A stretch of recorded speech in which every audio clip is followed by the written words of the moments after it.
오늘 말씀에서 하나님께서는 요나가 나아가고자 하는 방향을 막으시는 장면이 등장하죠. 하나님을 피해 나아간 길이기 때문에 당연히 겪을 수밖에 없는 어려움이라고 우리는 생각할 수 있습니다. 그런데 요나가 왜 다시스로 향하고자 했느냐가 중요하겠죠. 무조건 하나님의 뜻을 거스르려고 했다, 말을 듣지 않았다라고 생각하기보다는 저번에 요나 첫 시간에 나눴던 것처럼 이해가 되지 않았던 겁니다. 조금 설명을 하자면 당시 북이스라엘은 흥하던 시기입니다. 이러한 시기에 부딪힐 수밖에 없는 나라가 있었는데 바로 아수르였습니다. 하나님께서는 그 아수르의 수도인 니느웨로 가서 주의 말씀을 전하게 하셨습니다. 그렇게 하나님의 뜻이 그들 가운데 전해지는 것을 원치 않았던 요나는 하나님의 말씀을 들었음에도 불구하고 니느웨가 아닌 니느웨에서 가장 멀리 떨어져 있는 다시스로 향하게 되죠. 우리 3절 말씀 다시 한번 읽어보겠습니다. 그러나 요나가 여호와의 얼굴을 피하려고 일어나 다시스로 도망하려 하여 욥바로 내려갔더니 마침 다시스로 가는 배를 만난지라. 여호와의 얼굴을 피하여 그들과 함께 다시스로 가려고 뱃삭을 주고 배에 올랐더라. 여호와의 낯을 피하여 다시스로 향하기를 마음 먹었어요. 그런데 욥바로 내려갔더니 무슨 배가 기다리고 있어요? 다시스로 가는 배가 기다리고 있습니다. 요나에게는 너무나도 중요한 명분이죠. 만약 하나님의 뜻이 내가 계속해서 니느웨로 가야 되는 거라면 내가 가려고 했던 다시스로 향하는 배가 없어야 되는데 거기서 무엇을 만나죠? 내가 가려 했던 그 방향을 만나게 되었습니다. 요나는 이렇게 명분을 찾았을 겁니다. 하나님에게서 멀어질 그 이해할 수 없는 그 부르심에서 벗어나게 될 그 명분들을 계속 찾아냈을 것입니다. 요나는 하나님의 명령을 정당화하는 그 어떤 합당한 근거를 스스로 찾지 못했어요. 원수 같은 그들을 사랑하시겠다라고 하는 하나님에 대해 의심했고 하나님의 선하심과 지혜 그리고 정의를 의심했습니다. 그 결과 하나님의 명령과 반대로 향할 수밖에 없다는 결론에 섰던 거죠. 이렇게 요나는 자신이 내린 결론대로 행하게 됩니다. 우리도 이와 같은 경험을 했을 것입니다. 많이 해봤을 겁니다. 정말 하나님이 살아계신다면 일어나서는 안 되는 일들이 우리에게 그리고 우리 주변에 일어나고 있다라는 거죠. 예를 들어 갑자기 병을 얻기도 합니다. 열심히 노력해서 무언가를 이루어내려고 했는데 그것이 뜻대로 되지 않는 것도 경험하고요. 늘 내가 원했고 가능할 거라고 생각했던 것들이 무너지기도 합니다. 그러면서 하나님의 그 선하신 뜻이 어디에 있는지 우리는 이해할 수 없다라고 말하면서 그 이해할 수 없는 하나님의 은혜, 하나님의 뜻 안에 거하기보다는 적어도 내가 생각하는 대로 내 뜻을 이루어가는 방향으로 향하고 있을 때가 너무나도 많다는 거죠. 그런데 거기서 우리가 하나님과 반대되는 내 뜻을 펼쳐가는데 너무 잘 풀려요. 너무 내 뜻대로 잘 돼요. 그럼 멈춰야 될까요? 계속 가야 될까요?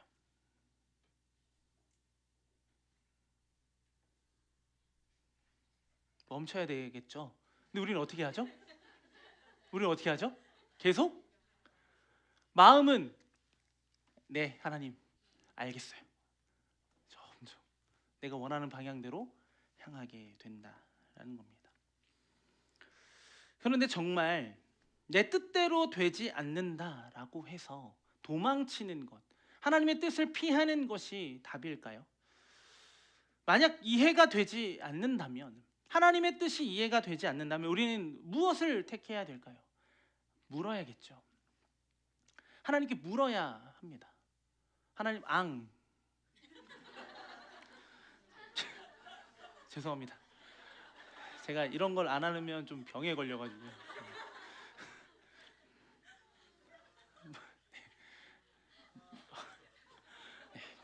괜히 했네요. 자, 우리가 물어본다고 해서 묻는다고 해서 당장 원하는 대답을 얻을 수는 없습니다. 그래도 우리는 어떻게 해야 되죠? 계속 물어야 돼요. 하나님의 선하신 계획이 무엇인지, 정말 지금 하나님이 살아 계시긴 한 건지 우리는 묻고 또 물으면서 나아가야 합니다. 그런데 요나는 묻지 않았습니다. 자신의 판단에 따라 하나님에게서 최대한 멀리 떠날 뿐이죠. 후에 요나에게 하나님은 자신의 뜻을 분명하게 보여주십니다. 요나 4장에 보면 하나님은 이 마음으로 요나를 니느웨로 보내셨어요. 함께 우리 4장 10절과 11절 말씀 함께 읽어보겠습니다. 여호와께서 이르시되 내가 수고도 아니하였고 재배도 아니하였고 하룻밤에 났다가 하룻밤에 말라버린 이 박농쿨을 아꼈거든. 하물며 이 큰 성읍 니느웨에는 좌우를 분별하지 못하는 자가 12만 명이요 가축도 많이 있나니 내가 어찌 아끼지 아니하겠느냐 하시니라. 근데 오랜 시간을 두고 하나님의 뜻을 거스르고 물고기 뱃속에도 들어가 보고 다시 살아난 그 요나가 듣고 싶었던 대답은 이것이 아니었을 겁니다. 그래 요나야, 네가 맞아 라는 말을 듣고 싶었을 거예요. 우리가 원하는 대답을 듣기 위해서 묻는 게 아닙니다. 우리가 하나님의 뜻을 구하는 이유는요, 내가 원하는 뜻을 위해서 하나님이 일하십시오 라고 우리가 떼쓰는 것이 아니라 내가 떼쓰는 그 과정 가운데 하나님의 뜻이 무엇인지를 더 분명하게 하는 시간들이 우리에게는 필요하다라는 거죠. 그런데 우리는 이러한 일들을 생략하죠. 이유는 단순합니다. 하나님은 자신의 뜻을 반드시 이루시는 분입니다. 그건 우리는 모르지 않습니다. 그런데 우리는 또 무엇을 잘 알고 있냐면 우리 스스로를 너무 잘 알고 있어요. 어떤 스스로를 잘 알고 있죠? 우리도 쉽게 우리의 뜻을 꺾지 않을 거다라는 것을 우리도 잘 알고 있어요. 그러니까 하나님의 뜻에 계속해서 내가 부딪히면서 나아가는 것보다는 그저 피하는 것이 더 낫다라고 여기며 살아가고 있을지도 모릅니다. 그렇게 요나는 하나님께로부터 계속 달아나고 또 달아나죠. 그러나 요나가 아무리 다양한 전략을 구사한다고 해도 하나님은 요나보다 앞서가시고 우리보다 앞서가십니다. 하나님의 앞서가심은 자비로 우리를 향하시는 겁니다. 왜요? 우리가 어디 있을 때 가장 안전할까요? 주님 안에 있어야만 합니다. 그 주님의 뜻 안에 있어야만 우리가 온전한 목적을 다하며 살아갈 수 있게 된다는 것이죠. 요나는 달아나지만 하나님은 그곳으로 보낼 마음이 없어요. 그래서 하나님이 어떻게 하시죠? 우리 4절 말씀 함께 읽어보겠습니다. 여호와께서 큰 바람을 바다 위에 내리심에 큰 폭풍이 일어나 배가 거의 깨지게 된지라. 하나님은 요나가 탄 배 위에 큰 바람을 내리셨습니다. 여기에 내리심에라는 그 단어를 번역하면 창과 같은 무기를 던질 때 주로 사용한 단어를 쓰고 있습니다. 얼마만큼 강력한 폭풍이 그곳에 일어났는지를 보여주는 것이고요. 하나님의 마음이 어떠했는지도 보여주는 단어입니다. 근데 왜 이렇게까지 하나님이 화를 내고 계실까요? 하나님이라는 그 완전하고 절대적인 분이 그냥 말 하나 듣지 않는 그 인간을 향하여 왜 그렇게 분노하고 진노하실까요? 이건 그냥 단순히 하나님의 말씀에 순종하지 않은 결과가 아니라는 겁니다. 그런데 중요한 것은요, 우리는 우리의 삶에 일어나는 모든 일들이 어려운 일, 우리가 당하는 그 어려운 일들이 우리가 어떤 죄를 지었기 때문에 그 특정한 형벌이라고 생각해서는 안 됩니다. 왜냐하면 성경은 우리가 당하는 모든 죄를요, 모든 어려움을 죄의 결과라고 말하지 않기 때문에 그렇습니다. 하지만 분명한 것은 성경에서 하나님을 떠난 것은 죄이고요, 그 죄의 결과로 우리는 어려움을 당할 수밖에 없습니다. 왜요? 하나님과의 관계가 끊어졌기 때문에 그렇습니다. 우리는 본래 하나님의 형상으로 지음받았습니다. 그러니 하나님 안에 있을 때 가장 하나님의 형상다운 삶을 살아갈 수 있는 거죠. 그런데 죄로 인해 이 모든 것들이 끊어지니까 우리가 온전한 삶을 살아낼 수 없게 되었다라는 겁니다. 그러니 우리에게 찾아오는 수많은 고난과 고통, 그것을 우리가 겪으며 살아갈 수밖에 없는 거죠. 하나의 죄를 지었기 때문에 벌을 받는 것이 아니라 하나님을 떠난 그 순간부터 우리는 이러한 어려움을 겪으며 살아갈 수밖에 없다는 겁니다. 이 내리셨다라는 것은 그냥 단순히 하나님이 진노하셨다라는 의미를 넘어서 하나님을 떠난 우리의 상태 그 자체를 나타내는 거죠. 하나님을 떠나면 우리에게 다가오는 것은 수많은 고난들 뿐이다라는 겁니다. 룻기에 보면 나오미가 그 베들레헴에서 돌아왔을 때 자신을 나오미라고 부르는 사람들에게 이렇게 말하라고 했어요. 말아. 이거 아시는 분들만 웃으실 수 있는 고급 유머였습니다. 왠지 읽어볼까요? 한번 함께 읽어보겠습니다. 시작. 나오미가 그들에게 나를 나오미라 부르지 말고 나를 마라라 부르라. 이는 전능자가 나를 심히 괴롭게 하셨음이니 내가 풍족하게 나갔더니 여호와께서 내게 비어 돌아오게 하셨음. 여호와께서 나를 징벌하셨고 전능자가 나를 괴롭게 하셨거늘 너희가 어찌 나를 나오미라 부르냐 하니라. 하나님의 기쁨이라는 그 자신의 이름을 스스로 뭐라고 부르냐면 쓰다라는 뜻의 마라라고 부르라고 이야기를 합니다. 왜였을까요? 나오미는 하나님을 떠난 자신의 모든 인생이 마라였다라는 거예요. 쓴 인생이었다라는 것을 그들에게 말하고 있는 겁니다. 그냥 하나님이 나를 괴롭게 했어, 하나님이 나를 고난 속으로 밀어 넣으셨어, 이런 말이 아니라 내가 하나님을 떠나니 이러한 결과를 받을 수밖에 없는 존재였다라는 그 자신의 연약함을 스스로 드러내고 있었다라는 겁니다. 하나님의 형상인 우리가 하나님을 떠나 살게 되면 우리는 당연히 어려움을 겪을 수밖에 없습니다. 요나가 불순종한 결과는 즉각적으로 그리고 극적으로 나타납니다. 큰 폭풍이 곧장 요나를 덮치죠. 극렬한 분노로 하나님께서 화를 내셨다는 것만 의미하는 것이 아니라 뭐라고요? 하나님 없는 우리의 삶이 이러하다라는 것을 보여주시는 거예요. 그 강력한 폭풍은 하나님을 모르는 이들도 초자연적인 근원을 알아보았습니다. 우리 뒤에서 더 자세하게 볼 텐데 어떻게 보면 누군가는 이 어려움이 일어난 이유에 대해 생각하고 있었습니다. 그런데 정작 요나는 알지 못했습니다. 그런데 요나가 탄 배 위에 불어온 바람처럼 하나님을 떠나 겪게 되는 수많은 어려움은 하나님의 선하심이 우리 가운데 회복되는 신호탄이기도 합니다. 죄의 결과는 바로 이상을 느끼지 못하거나 서서히 시간이 흐르고 난 뒤에 증상이 나타나는데 그때쯤이면 이미 돌이키기가 어려워요. 그래서 하나님은 즉각적으로 강하게 임하셨던 거죠. 하나님의 선하심으로 그들이 회복되어야 하기 때문입니다. 이렇게 위험하고 강력한 폭풍이 하나님의 선하심의 회복의 신호탄이 될 수 있는 이유는 무엇일까요? 요나에게 폭풍은 하나님을 떠난 결과였지만 그 배에는 요나만 타고 있었던 것이 아니겠죠. 함께 다시스로 향하고 있었던 이들이 있었습니다. 이 폭풍은 그 배에 타고 있었던 모든 사람들의 탓이 아니었고 그들은 이 폭풍으로 무엇을 경험하게 되냐면 하나님을 경험하게 됩니다. 그리고 결국 믿음에 이르게 됩니다. 하나님은 지금의 상황에서도 하나님의 선하심을 드러내고 일하십니다. 하나님은 여전히 하나님께서 택하신 이들을 부르시는 거죠. 그래서 요나가 니느웨로 가야 했던 이유는 여기에 있었습니다. 니느웨에서도 하나님은 이와 같이 일하실 것을 보여주신 거예요.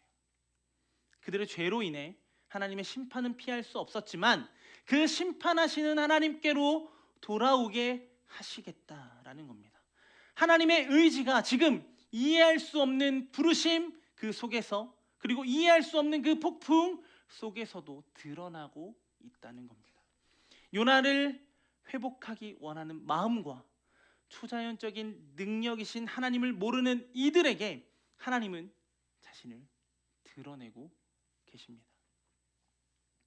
하나님은 오늘도 우리가 이해할 수 있는 일들로 그리고 그렇지 않은 일들로 자신을 드러내십니다.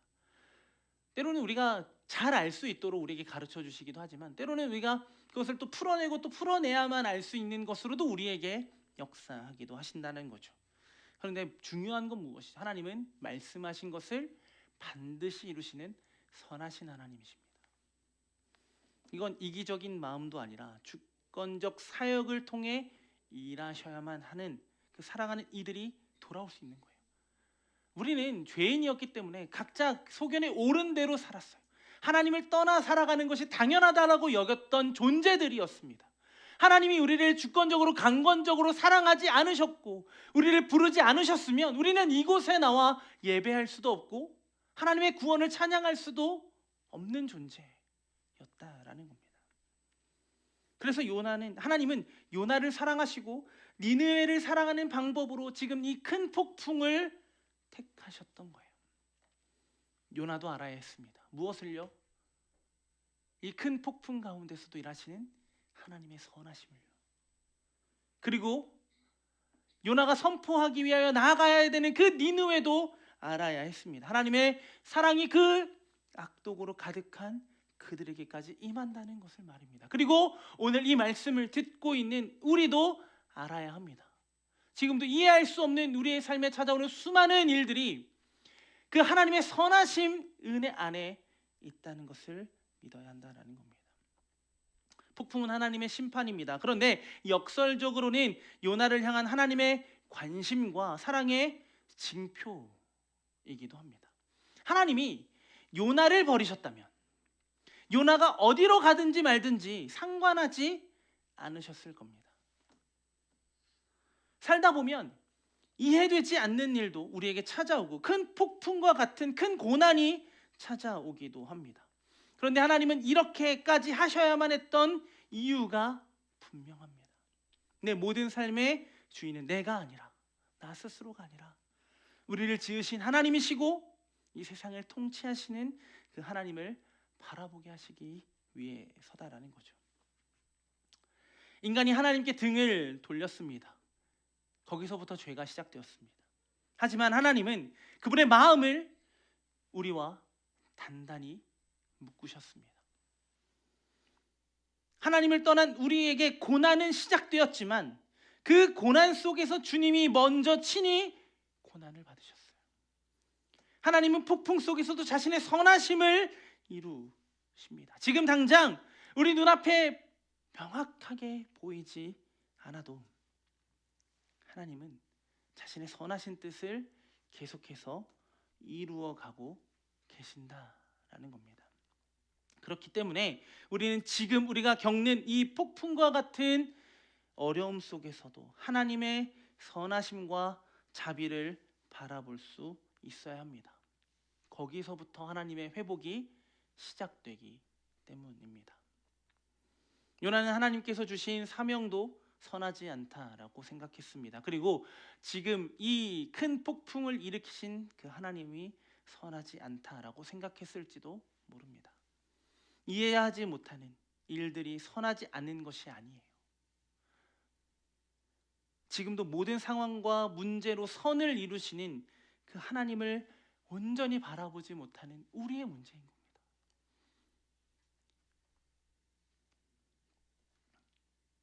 지금 이 당하는 고난이 문제가 아니라 이 고난 속에서도 우리와 함께 하시는 그 하나님을 온전히 바라보지 못하는 우리가 문제인 거예요. 그래서 우리는 하나님을 의식해야 됩니다. 우리는 그 어떤 것으로도 선을 이룰 수 없는 존재죠. 그런데 하나님은 어떤 분이시죠? 선하신 분입니다. 그러니 하나님이 행하시는 모든 일들은 선하고 완전합니다. 우리는 이것을 믿고 고백하고 있어요. 우리는 이 요나의 말씀의 결론을 알고 있습니다. 그러니 우리는 그냥 이 요나의 이야기로 끝나는 것이 아니라 계속해서 요나가 하나님을 바라볼 수 있도록 그에게 설득해 가시는 그 하나님을 우리가 온전히 바라보았으면 좋겠습니다. 하나님은 사실 설득하실 필요가 없어요. 그럴 이유가 없거든요. 그냥 동우야 가서 해! 라고 하면 동우인 저는 어떻게 해야 될까요? 해야 됩니다. 그게 맞아요. 그런데 저는 어떻게 반응할까요? 왜요? 라고 묻습니다. 저희 딸에게 다은아 방 좀 치워 라고 얘기하면 왜요? 라고 대답을 합니다. 이 방은 누가 어질렀죠? 이 방은 누가 어지른 건가요? 너무 사랑하는 딸이 어질렀어요. 그러니까 사랑하는 아빠의 마음에 그 딸에게 말하는 겁니다. 치워야 돼. 왜요? 이 딸을 사랑한다고 해서 제가 이 지저분하게 하고 있는 그 모습을 아우 잘한다 잘한다 잘한다 라고 말하면 어떻게 될까요? 계속 그게 잘하는 줄 알고 쓰레기를 쌓아놓을 겁니다. 그리고 쓰레기를 만들어서 저한테 자랑하겠죠. 아빠 제가 이 쓰레기를 만들어냈어요. 빨리 칭찬해 주세요.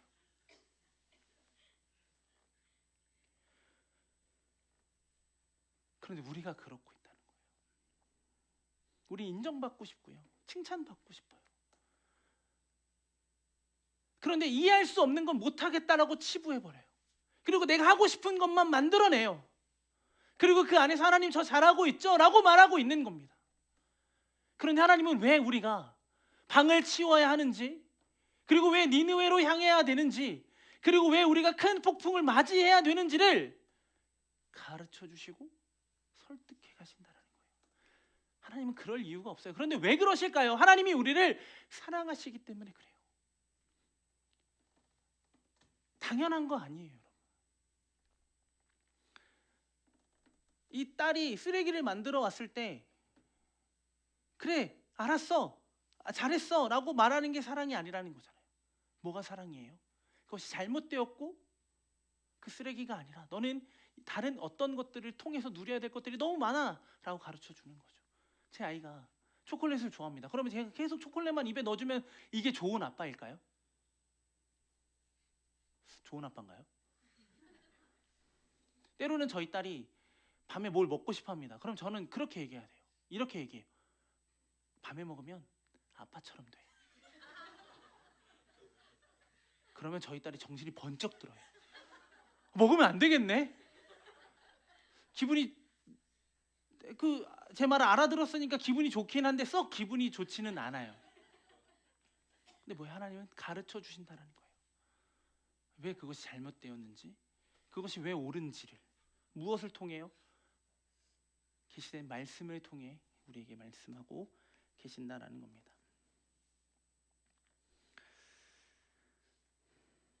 하나님의 선하신 방향이 지금 어디에 있나요? 니느웨에 있습니다. 이방 민족에게 있다라는 거예요. 그렇다면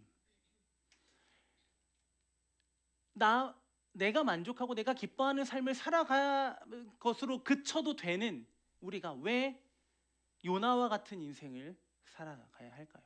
왜 하나님의 선하신 방향 가운데 살아가야 할까요? 이유는 그들도 하나님이 사랑하신다라는 거죠.